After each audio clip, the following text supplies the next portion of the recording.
Assalamualaikum warahmatullahi wabarakatuh. Hai semua, saya Zalza, perwakilan dari kelompok 5 yang akan memandu presentasi video mata kuliah Etika Profesi Hukum kali ini.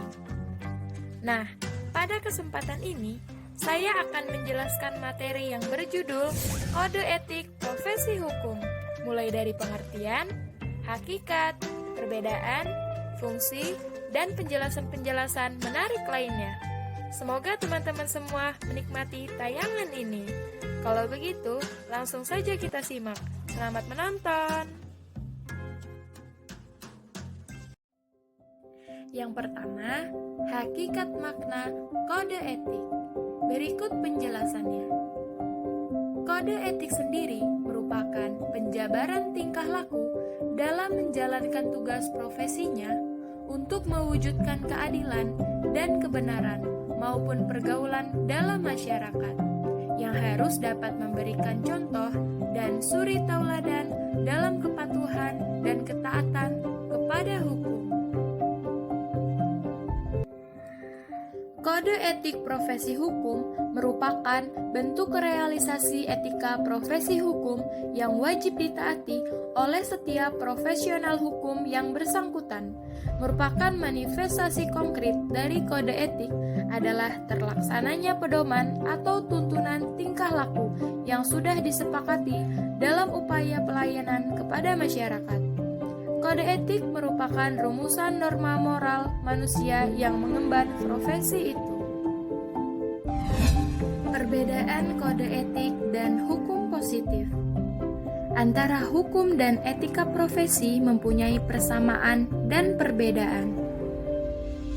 Persamaan dua-duanya memiliki sifat normatif dan mengandung norma-norma etik bersifat mengikat. Di samping itu, mempunyai tujuan sosial yang sama, yaitu agar manusia berbuat baik sesuai dengan norma masyarakat, dan bagi siapa yang melanggar akan dikenai sanksi. Adapun perbedaannya mengenai sanksi dalam etika profesi hanya berlaku bagi anggota golongan fungsional tertentu atau anggota suatu profesi. Sanksi hukum berlaku untuk semua orang dalam suatu wilayah tertentu, semua warga negara atau masyarakat. Apabila terjadi pelanggaran dalam etika profesi ditangani oleh perangkat dalam organisasi profesi yang bersangkutan, misalnya oleh Majelis Kehormatan. Menurut Sumaryono, fungsi kode etik profesi memiliki 3 makna, yaitu sebagai sarana kontrol sosial, sebagai pencegah campur tangan pihak lain, dan sebagai pencegah kesalahpahaman dan konflik. Pada dasarnya, kode etik itu bertujuan untuk di suatu pihak menjaga martabat profesi yang bersangkutan, dan di lain pihak untuk melindungi pasien atau klien dari penyalahgunaan keahlian dan atau otoritas profesional. Pada dasarnya juga, kode etik itu termasuk kelompok kaidah moral positif. Berikut adalah tujuan kode etik profesi. Yang pertama, untuk menjunjung tinggi martabat profesi. Yang kedua, menjaga dan memelihara kesejahteraan para anggota. Yang ketiga, meningkatkan pengabdian para anggota profesi. Yang keempat, meningkatkan mutu profesi. Yang kelima, meningkatkan mutu organisasi profesi. Yang keenam, meningkatkan layanan di atas keuntungan pribadi. Dan yang terakhir, mempunyai organisasi profesional yang kuat dan terjalin erat untuk menentukan baku standarnya sendiri. Yang selanjutnya, prinsip-prinsip dasar kode etik dan pedoman perilaku hakim diimplementasikan dalam 10 aturan perilaku sebagai berikut. Yang pertama, berperilaku adil. Adil bermakna menempatkan sesuatu pada tempatnya dan memberikan yang menjadi haknya. yang didasarkan pada suatu prinsip bahwa semua orang sama kedudukannya di depan hukum. Dengan demikian, tuntutan yang paling mendasar dari keadilan adalah memberikan perlakuan dan memberi kesempatan yang sama terhadap setiap orang. Yang kedua, berperilaku jujur.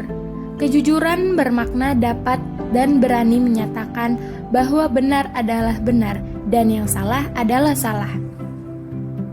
Selanjutnya yang ketiga, yaitu berperilaku arif dan bijaksana. Arif dan bijaksana bermakna mampu bertindak sesuai dengan norma-norma yang hidup dalam masyarakat, baik norma-norma hukum, norma-norma keagamaan, kebiasaan-kebiasaan maupun kesusilaan dengan memperhatikan situasi dan kondisi pada saat itu, serta mampu memperhitungkan akibat dari tindakannya. Yang keempat, bersikap mandiri. Mandiri bermakna mampu bertindak sendiri tanpa bantuan pihak lain, bebas dari campur tangan siapapun, dan bebas dari pengaruh apapun. Sikap mandiri mendorong terbentuknya perilaku hakim yang tangguh, berpegang teguh pada prinsip dan keyakinan atas kebenaran sesuai tuntutan moral dan ketentuan hukum yang berlaku. Kelima, berintegritas tinggi. Integritas bermakna sikap dan kepribadian yang utuh, berwibawa, jujur, dan tidak tergoyahkan. Integrasi tinggi pada hakikatnya terwujud pada sikap setia dan tangguh berpegang pada nilai-nilai atau norma-norma yang berlaku dalam melaksanakan tugas. Keenam, bertanggung jawab. Bertanggung jawab bermakna kesediaan untuk melaksanakan sebaik-baiknya segala sesuatu yang menjadi wewenang dan tugasnya, serta memiliki keberanian untuk menanggung segala akibat dan melaksanakan tugas wewenang dan tugasnya tersebut. Yang ketujuh, menjunjung tinggi harga diri. Harga diri bermakna bahwa pada diri manusia melekat martabat dan kehormatan yang harus dipertahankan dan dijunjung tinggi oleh setiap orang. Yang kedelapan, berdisiplin tinggi. Disiplin bermakna ketaatan pada norma-norma atau kaidah-kaidah yang diyakini sebagai panggilan luhur untuk mengembang amanah serta kepercayaan masyarakat pencari keadilan. Yang kesembilan, berperilaku rendah hati. Rendah hati bermakna kesadaran atau keterbatasan kemampuan diri, jauh dari kesempurnaan dan terhindar dari setiap bentuk keangkuhan. Yang terakhir, ke-10, bersikap profesional. Profesional bermakna suatu sikap moral yang dilandasi oleh tekad untuk melaksanakan pekerjaan yang dipilihnya dengan kesungguhan, yang didukung oleh keahlian atas dasar pengetahuan, keterampilan, dan wawasan luas.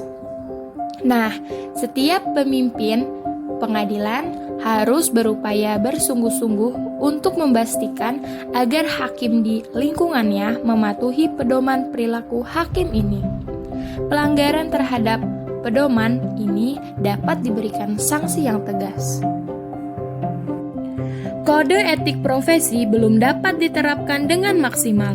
Menurut Abdul Qadir Muhammad yang dikutip oleh Niru Anita Sinaga, mengemukakan alasan-alasan mendasar mengapa profesional cenderung mengabaikan dan bahkan melanggar kode etik profesi. Antara lain, pengaruh sifat kekeluargaan, pengaruh jabatan, dan pengaruh konsumerisme dan kelemahan iman. Nah, perlu diingat ya teman-teman semua, apabila terjadi pelanggaran terhadap kode etik profesi yang mengakibatkan kerugian bagi masyarakat pencari keadilan, maka pihak yang dirugikan harus dilindungi dengan cara pihak yang melakukan pelanggaran harus menanggung akibat atau konsekuensi yuridis, yaitu berupa hukuman atau sanksi. Dengan demikian, penegakan hukum dalam proses penyelesaian masalah yang berkaitan dengan pelanggaran kode etik profesi hukum di Indonesia pada saat ini dan harapan yang akan datang dapat terwujud, atau dengan kata lain, tujuan dari pembuatan kode etik dapat diwujudkan, yaitu terciptanya keadilan bagi masyarakat. Goodbye, goodbye, i별을 알았다면 Nah, gimana video materinya teman-teman? Semoga menarik ya, dan bisa bermanfaat untuk teman-teman pelajari. Senang sekali saya bisa memandu penjelasan di video ini. Walau masih dalam keadaan belajar online, semoga kita semua tetap semangat. Dan jangan lupa untuk jaga kesehatan.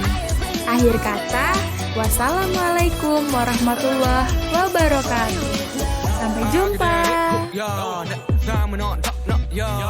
상황에서 스포츠 않게 만들어버린 너라.